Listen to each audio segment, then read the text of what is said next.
ஏன்னா பாஸ், சினிமாவும் பாலிடிக்ஸும் கலந்தா என்ன ஆகும்னு கேள்விப்பட்டிருக்கீங்களா? இதோ லைவ் எக்ஸாம்பிள். தம்பி ராமையா மகன் உமாபதி ராமையா இயக்கத்துல நட்டி நட்ராஜ், தம்பி ராமையா, MS பாஸ்கர் எல்லாரும் சேர்ந்து நடிச்ச படம் தான் TN 2026. இந்த படம் ஏப்ரல் 10 ரிலீஸ் ஆயிடுச்சு.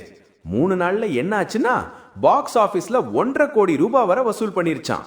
ஆனா வசூல் ஓகேனா விமர்சனம் அதுதான் ட்விஸ்ட்.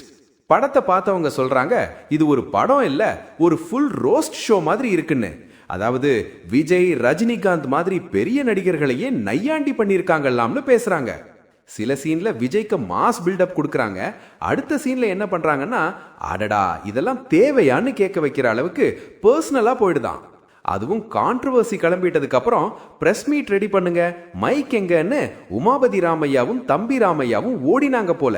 அது அப்படி இல்லைங்க, miss அண்டர்ஸ்டாண்டிங்னு explanation mode on.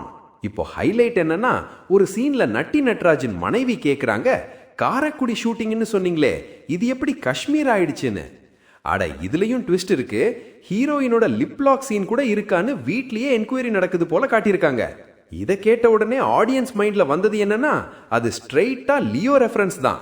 Kashmir location, Vijay Trisha liplock scene எல்லாம் டேஜாவு மாதிரி இதையே காப்பி பேஸ்ட் பண்ணி கொஞ்சம் ஸ்பைஸ் சேர்த்து காமெடின்னு சர்வ் பண்ணிட்டாங்கன்னு நெட்டிசன்ஸ் தியேட்டர் கிளிப்பிங் ஷேர் பண்ணி ரோஸ்ட் பண்ணிட்டு இருக்காங்க. ஃபைனல் வேர்டிக்ட், இந்த படமும் காமெடியா அல்ல கான்ட்ரோவர்சியா அல்ல இரண்டுமே சேர்ந்து ஒரு காம்போ ஆஃபரா? நீங்க பார்த்து தான் டிசைட் பண்ணணும்.